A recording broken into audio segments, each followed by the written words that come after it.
매일같이 느껴지는 여러분의 지식에 대한 갈증, 경제살롱에서 지식 한 잔으로 채워드리겠습니다. 안녕하세요. 오늘도 찾아왔습니다. 경제살롱의 MC 배우 박재민입니다.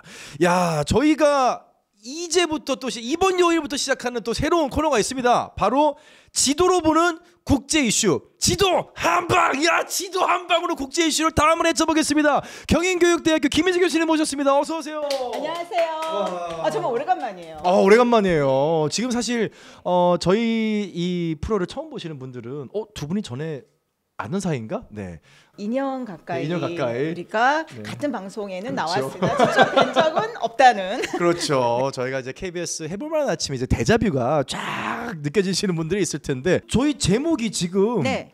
지도 한방입니다. 이 지도 한방을 정하는데 교수님께서 지분이 상당히 높으시다고 들었거든요. 거의 제가 이 창안을 했는데요. 네. 아니 왜냐하면 여러 복잡한 국제 정치, 경제, 문화 있지 않습니까? 환경까지. 그렇죠. 근데 이거를 말로 풀려면 복잡합니다. 또 어려운 용어도 알아야 됩니다.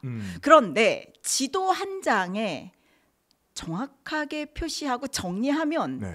국제 이슈가 한 방에 딱 정리가 되는 겁니다. 사실 지금 전 세계의 어떤 정치, 사회, 경제, 문화, 뭐 스포츠까지 포함해가지고 뭐 거의 양분하고 있는 두 나라가 미국과 중국이잖아요. 저희가 잠깐 미국과 중국의 한눈을 판 사이 새롭게 등장하고 있는 경제 대국, 경제 강국의 잠재를 가진 나라들이 있습니다. 대표적으로 인구 1위를 탈환한 인도가 있고요. 그리고 오늘의 주제 인도네시아입니다.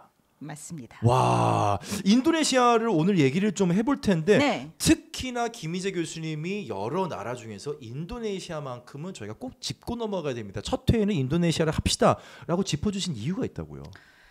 일단 저는 우리나라에서 미국과 중국에만 관심을 갖는데 네. 이제 동남아시아에 최근 관심 갖는 분들이 늘긴 했어요. 네. 근데 인도네시아라는 나라가 사실 동남아에서 차지하는 비중이 굉장히 높습니다. 엄청 크죠. 근데 인도네시아 하면 발리밖에 모르시는 분이 태반입니다.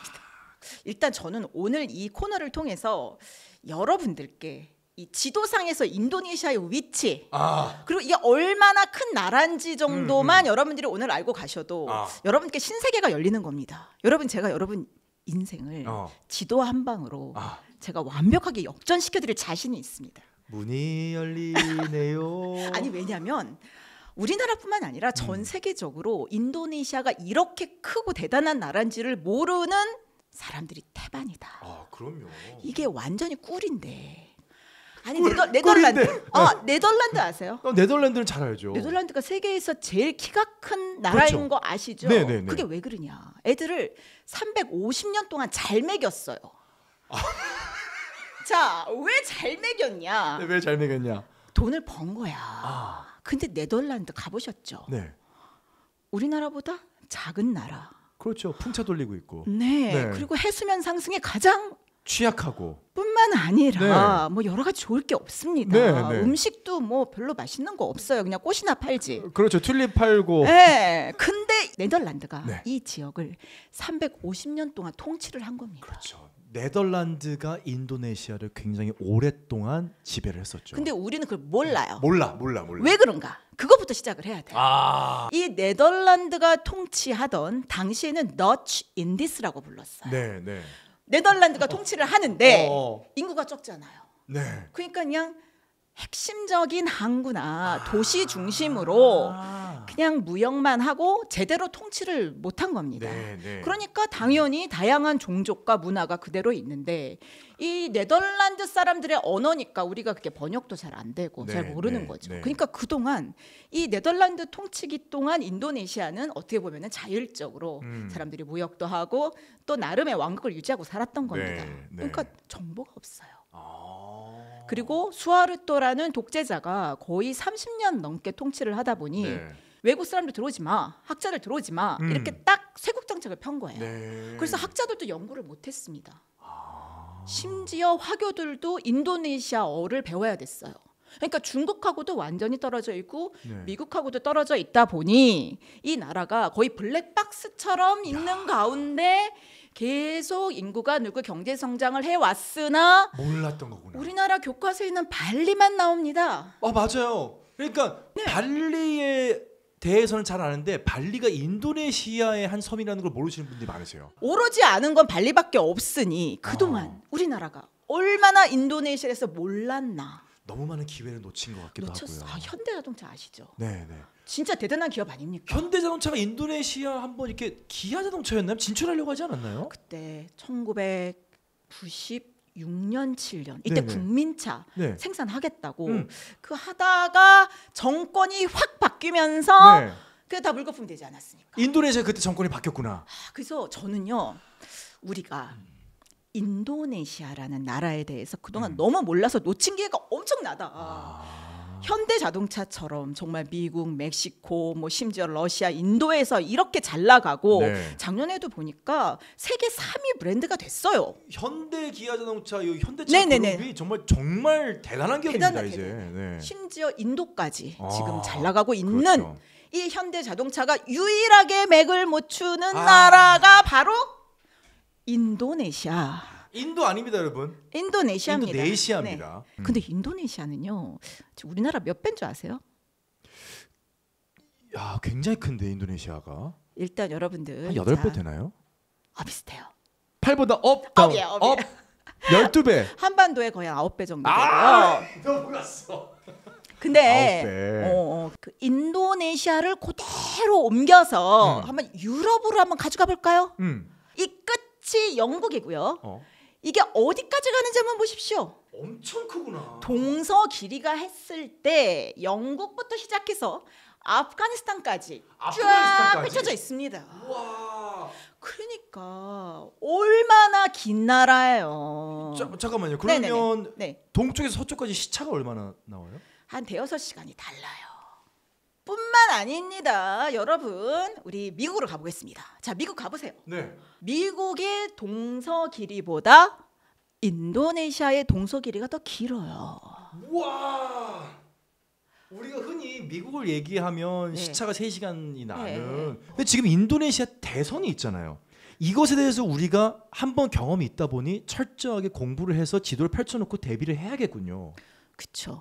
이미 대선이 있었으면 여러분 모르셨죠? 대선 있는 것도 모르셨죠? 네. 저는 정말 미국 대선은 11월 달에 있는데도 진짜 1년 벌써 전부터 지금 설레발 치고 그러잖아요. 매일 뉴스 나오잖아요. 근데 인도네시아는 이미 대선을 치렀는데도 아무도 몰라요. 네. 인도네시아 대선 이야기를 하겠다고 저희가 말씀을 드렸는데 네. 대선 이야기 한번 나눠보겠습니다. 네네. 당선자가 프라보와 수비안토 네. 58.6%의 득표율을 가져가면서 네. 이겼습니다. 네. 뭐 어디에서는 인도네시아 인니 줄여서 인니라고 하죠. 인도네시아의 트럼프라고 부르기도 하고 또 어디에서는 틱톡에서 춤을 추는 뭐 친근한 할아버지다 이런 이미지가 있다라는 얘기 들었는데 정확하게 어떤 사람인가요? 아무도 몰라요 프라보에 대해서. 아 그래요? 아니 진짜 저도 놀랐어요. 네. 아니 왜냐면 제가 이번 대선도 취재를 했는데 5년 전 대선도 취재를 했거든요. 네. 그때랑 완전히 이미지가 180도 달라진 거예요. 아 그래서 지금 춤을 추는 친근한 할아버지의 이미지 트럼프 대통령의 어떤 강인한 이미지 이게 둘 다 공존하는 거군요. 근데 실체는 제가 볼 때는 강성 그러겠지. 네, 지도자라고 봅니다. 왜냐하면 이제 막 귀엽게 춤추고 이러다가요. 이제 선거 딱 끝나고 개표 결과 나와서 딱 섰는데 옆에 있었던 부통령 후보는 가만히 병풍처럼 서 있고 이분이 막 연설을 하시는데 거의 2시간을 혼자서 떠드셔요. 그래서 이분이 이제 본격적인 프라보의 시대가 열리는구나. 근데 네. 서구 언론은요, 뭐 조코이 왕조의 뭐 계승이라든지 뭐 이런 표현을 쓰세요. 네, 근데 네. 그거는 저는 프라보를 몰라서 그렇다고 생각합니다. 이분 한 성깔 하시거든요. 아, 특히 이 프라보어는 조코이하고 좀 다르다. 왜냐하면 조코이는요, 작은 솔로라는 데 시장부터 시작을 해서 네. 뭐 이런 표현도 그렇지만 약간 우리는 깜뽕 출신이라고 얘기를 하는 약간 네. 시골 출신. 네. 어쩌면 좀 순박한 캐릭터였다면 이 프라보어는요. 중고등학교를 국제학교 나왔습니다. 아버지가 장관 출신이에요. 완전 금수저 다이아몬드 집안에 현재 국방부 장관이세요. 또 30여 년 독재자였던 수하르토의 사위였습니다. 그러니까 이 사람은 정권에 대해서 어떤 관점을 갖고 있는지 이미 훈련된 어떻게 보면 지도자 그리고 외국어도 잘해요. 뭐 영어, 프랑스어. 그러니까 계속 여러 나라들을 이렇게 판을 펼쳐놓고 누가 우리에게 가장 유리한 조건을 제시하는지에 따라서 얼마든지 나는 패를 바꿀 수 있어라고 능숙하게 카드 게임을 할 수 있는 사람이에요. 야, 그냥 갑자기 튀어나온 인물이 아니라 아주 어렸을 때부터 자연스럽게 트레이닝을 받은 전문가네요. 더군다나 군인이잖아요. 아, 그렇지. 군인들은요 기본적으로 지도 읽는 법을 배워요. 그러면 그래서 인도네시아 지도뿐 아니라 세계 지도를 읽고, 독도법이라고 하죠. 네, 그리고 요르단에서 큰 사업도 벌여서 재산만 그냥 알려진 바에 의하면 재산만 수천억 원입니다. 재산만 네. 한 명이. 네, 그 가족 기업도 있고요. 그래서 이분은요 사실은 어떻게 보면은 부와 권력의 비밀을 다 알고 있고 네. 정말 트럼프를 만나도 밀리지 않을 그런 강성 지도자다. 그리고 인도네시아의 이익을 난 우선하겠다. 네. 그런 민족주의 성향을 보이고 있어서 사실 이제 조코이의 인기도 대단했지만 네. 프라보에 대한 사람들의 기대도 상당합니다. 우리 음. 인도네시아를 세계적인 강국으로 만들어줄 지도자라는 것을 아마 사람들도 알고 있다라고 생각을 하고요. 아주 면밀하게 이분의 향방 또 어떤 방식으로 이분이 경제 정책, 외교 정책을 하는지를 면밀하게 살펴야 네. 우리가 인도네시아와 어떤 일을 하든지 도움 될 것이다라고 저는 생각합니다. 자, 그런데 프라보 어쨌거나 지금 뭐 입지적인 인물로 58.6% 득표를 해서 됐습니다. 그리고 조코위의 아들이 러닝메이트예요. 기브란. 야, 인도네시아 내부에 우려의 목소리는 없나요? 일단은 서구 언론을 비롯해서 또 식자층에서 네. 특히 대학가에서 이 민주주의가 훼손됐다는 거에서 굉장히 걱정하고 관건 선거였다라고 주장하는 분들도 상당히 많아요. 어떻게 보면은 정말 현직 대통령이 자기 아들을 무리하게 부통령 후보로 앉힌 겁니다. 이것은 정말 조코이스럽지 않은 이 느낌이 지울 수가 없어요. 그러니까요. 그래서 자기 아들이 40세 미만이거든요. 그러면 이런 부통령 후보에 나갈 수가 없는데 나이가 어리군요. 네, 36살밖에 안 돼요. 네. 근데 이 프라보는 72세. 그러니까 딱 더블 스코어. 야, 그러면 진짜 야, 저게 세대도 다르고 이게 러닝메이트로 가는 게 맞아? 라는 얘기도 나올 법하네요. 근데 이제 조코의 입장에선 확실하게 자기 아들을 밀어넣음으로써 자기의 지분도 확보할 수 있다고 생각할 것이고 또 많은 이 조코위 지지자들은 더 안심을 하는 거죠. 그러네. 네, 그래서 법도 바꾸지 않았나요? 그래서요. 원래는 40세 이하는 안 되잖아요. 근데 헌재에 이 소원을 해서 40세 이하라도 탁월하게 어떤 능력을 발휘하거나 현직 어떤 선출직일 경우에는 예외 규정을 둬야 된다라는 식으로 해서 정말 어떻게 보면은 약간 꼼수죠. 그 꼼수로 돼서 사실 그 헌재 소장이 또 조코의 매제였어요. 아이고야. 그러니까 자기 고모부가 그래서 기업이야. 예, 뭐 그런 느낌입니다. 그러니까 당연히 그렇구나. 이제 민주주의 훼손된 거 아니냐. 이게 벌써 과정이 이게 공정하지 않아. 뭐 이런 느낌. 근데 정말 아이러니한 거는요. 20대 젊은 지지자들이 많았다는 거예요, 또. 야, 오히려 20대라고 하면 격분하고 이렇게 법을 자기 마음대로 주무르듯이 바꾸는 아빠 찬스로 된 거 아니에요? 지금 부통령이 할 것 같은데 우리나라 20대 청년들이라면 그럴 것 같은데 인도네시아의 20대들은 또 다른 시각으로 이 사안을 바라봤군요. 인도네시아가 사실은 그런 역사적인 것을 잘 모르는 그런 젊은 층들이 많았던 겁니다. 그러면 이제 귀여운 할아버지 이미지로 나와서 막 춤도 추고 또 조코위의 후광을 입은 또 기브란이 또 젊은 지도자니까 많은 젊은 사람들의 표가 이 2번이었던 프라보와 기브란에게 몰표 간 거 아니냐라는 이야기도 합니다. 사실 인도네시아 선거가 굉장히 복잡하고요. 또 다양한 정당들이 있으니까 아마 여러분도 굉장히 머리가 아프실 거예요. 그래서 제가 지도 한 장 준비해서 지도 한 방 설명드리겠습니다. 좋습니다. 지도 한 방. 지도 보여주시죠. 여러분 복잡하시니까 제가 지도로 좀 설명을 드리도록 하겠는데요. 자, 일단 여러분들이 인도네시아라는 나라를 한번 아셔야 될 것 같아요. 일단 동서로 길다. 일단 그건 기본적으로 깔고 있고요. 맨 왼쪽이 이제 수마트라 섬입니다. 수마트라 섬. 네, 그리고 옆쪽에 이제 파푸아라고 하는 이 섬이 있고요. 그리고 이 중앙에 넓게 자리 잡고 있는 게 깔리만탄, 보르네오. 네네네. 보르네오 깔림 똑같은 섬을 네. 지칭하는 거예요. 그래서 깔리만탄이 있고 약간 이렇게 막 불가사리처럼 이렇게 되어 있는 이 섬, 살레베스 섬. 그리고 여러분이 주목할 곳이 바로 여기입니다. 네. 자바섬.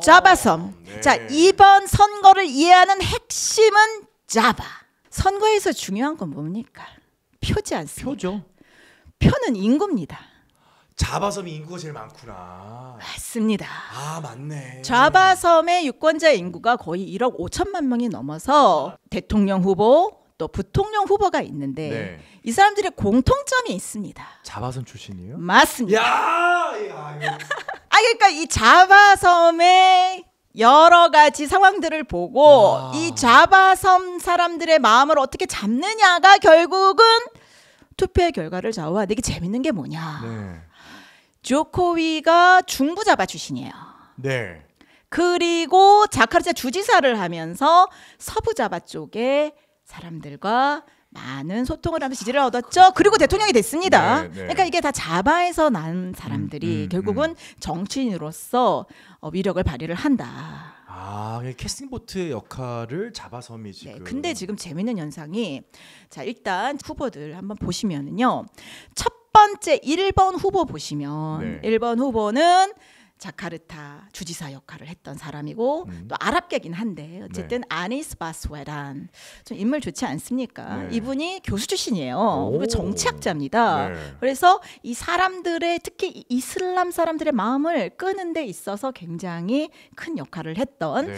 그 다음에 두 번째 자 지금 대통령이 당선이 된 이 분도 역시 자바 출신이고요. 그렇구나. 자, 그러니까 어떻게 보면은 자바섬 출신들끼리의 어떤 경쟁일 수도 있겠다라고 보실 수 있겠습니다. 그렇군요. 네.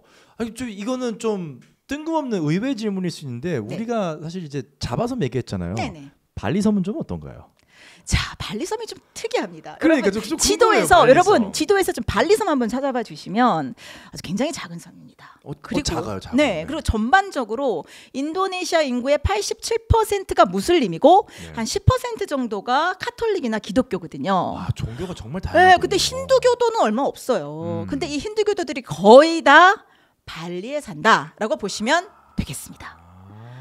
자, 그래서 이 발리는요. 어떻게 보면은 인도네시아를 대표하는 섬은 아닙니다. 그러니까 발리는 자바섬하고 완전히 다른 투표의 결과가 나올 수 있는 그렇죠. 섬이군요. 그리고 소득 수준이 높습니다. 그렇죠, 높죠. 왜냐하면 수하르도 독재 시절에도 여기는 관광 특구로 열어서 외국 투자도 유치하고 여기 사람들이 와서 관광도 하게 하고 또 학자들도 연구하게 했기 때문에 한국뿐만 아니라 전 세계적으로 발리 연구자가 많습니다. 그렇구나. 그래서 우리가 인도네시아 하면 발리 하는 이런 어떻게 보면은 굉장히 고정관념 갖게 된 이유는 네. 여기는 그냥 핵심적인 부와 권력의 지역이 아닌 거예요. 그렇군요. 이슬람도 아니야. 그렇다고 자바섬도 아니야. 완전히 다른 그게 곳이네요. 다른 세계고 그냥 여기 약간 관광 특구 느낌, 네. 거대한 테마파크 느낌입니다. 그래서 발리는 기본적으로 경제적인 성향에 따라서 투표를 하고요. 네. 좀 유심히 보셔야 될 지역이 있어요. 네, 어딘가요? 자, 수마트라의 서부 수마트라. 서부 수마트라. 네, 이 지역은요. 지금 서쪽으로 쭉 왔습니다. 네, 이쪽 왔습니다. 네. 자, 이쪽도 좀 여러분들이 보셔야 되는 지역인 게요. 네.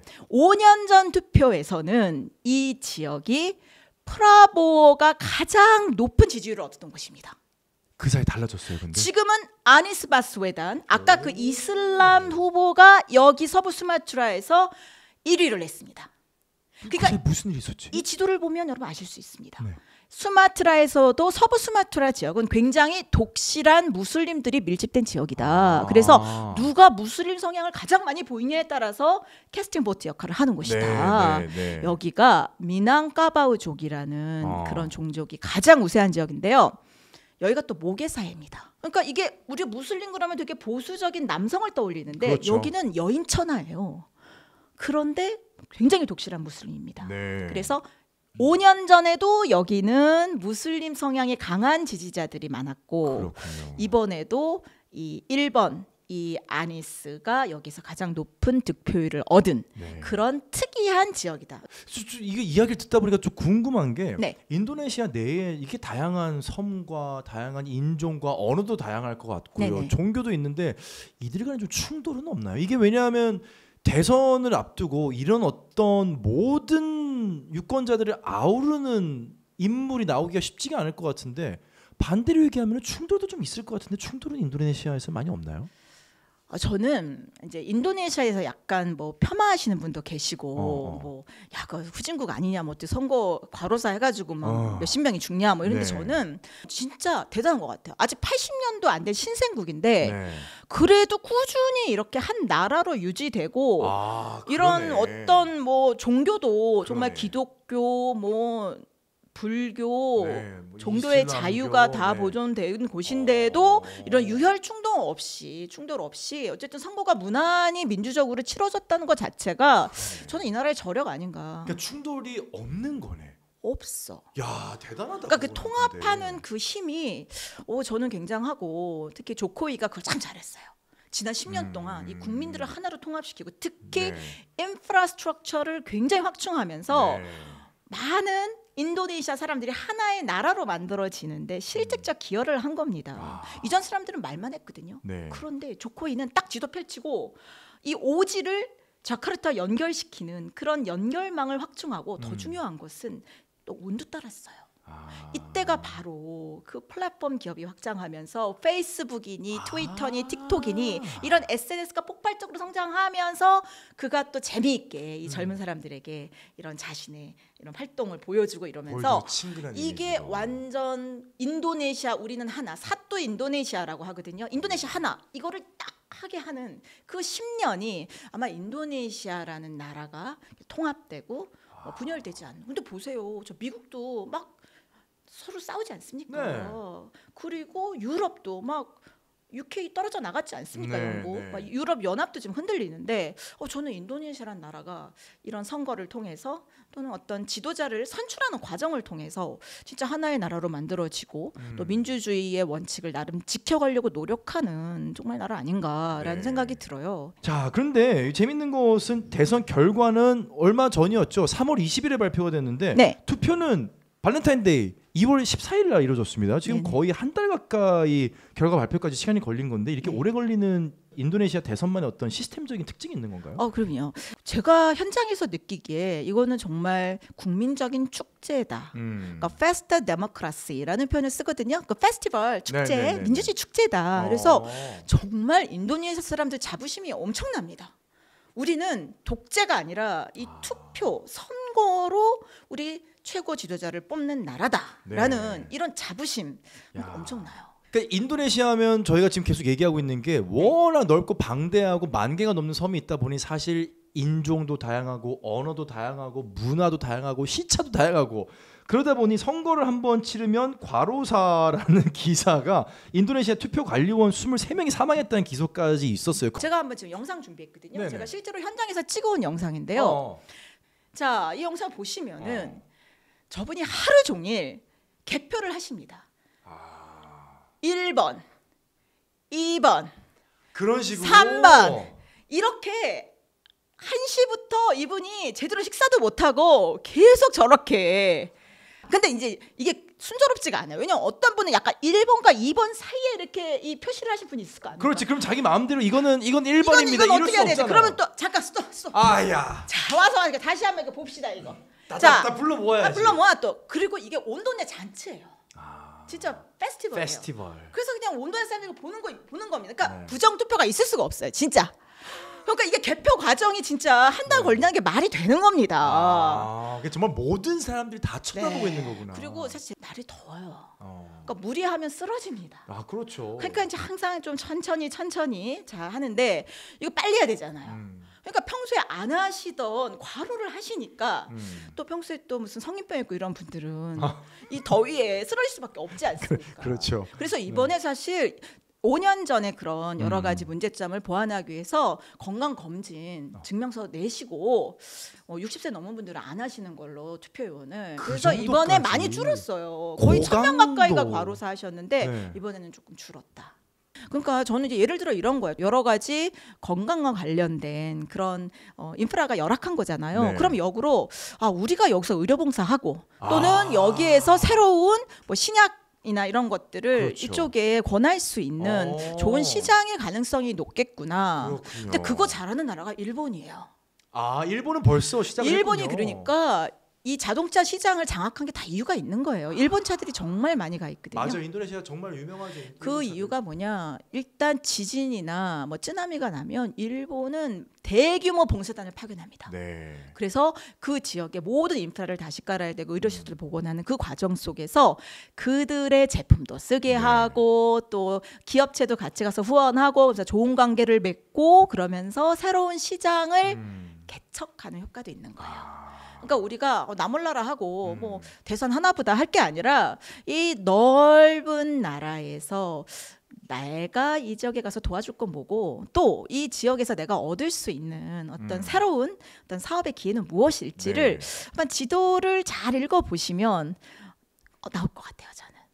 그러면 오늘 이 모든 내용을 총망라하는 마지막 질문을 드리겠습니다. 네. 이 대선의 결과가 한국에 어떠한 영향을 미칠까요?